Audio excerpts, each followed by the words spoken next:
Gary always pondered the rhetorical posture, does the uniform make the man, or does the man make the uniform, questioning his son's appetency for a new trumpet. Robert displaying pride in the acquisition, and his participation with the Chaparral High School band. The family expending an exuberant amount for the unique trumpet to fulfill their son's quest. The elder Wilson recalling the past, coming home from elementary school, finding a piano residing in his living room, and soon discovering it wasn't a piano, but an entity. If only it could talk, it could relate an unimaginable number of stories it had experienced through the years. The young man having found a friend, soon discovering that it could discourse, and he wouldn't be the only one sensing what it had to say. His friend could emit every emotion from light-hearted happiness to largo despondency.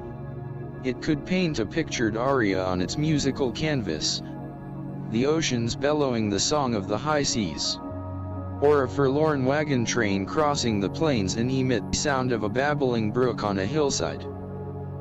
This magical instrument knew no bounds, providing a means to transport one to unlimited horizon.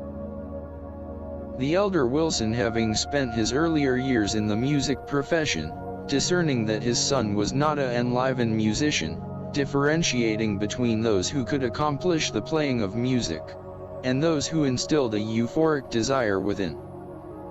Gary apprehending, most younger music instrumentalists were wrapped in the art's basic structure, having never witnessing his son projecting a vision of musical affection in the confines of the home, or verbally according a musical endeavor.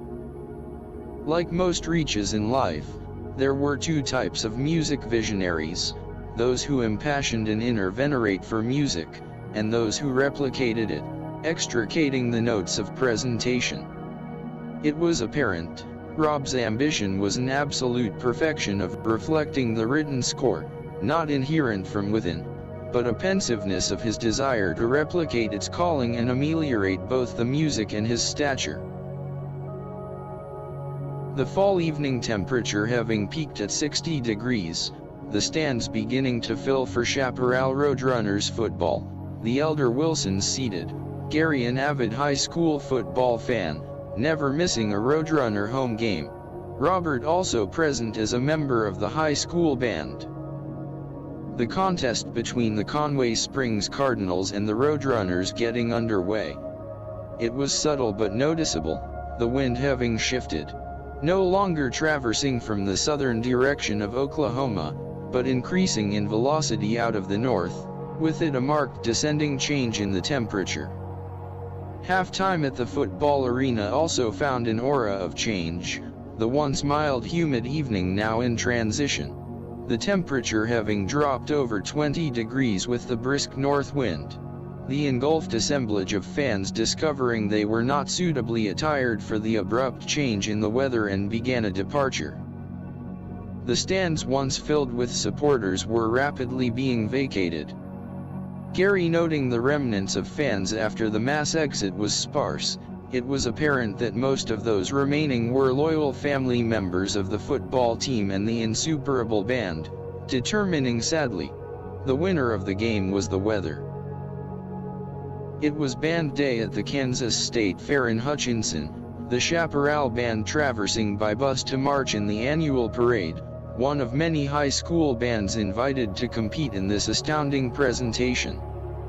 Gary and Jan having digressed from their labors to be present, lining North Main Street with a host of other parents and spectators.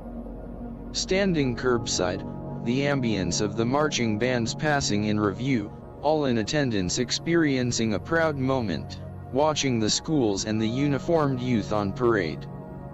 The approach of the Chaparral band, Gary sensing a communion with each of the marching musicians, a chill of recognition, acknowledging and sharing their accomplishment. The marching exposition coming to a conclusion, the statewide assembly of bands venturing to an admission-free state fair. The realm of the Midway and carnival rides calling.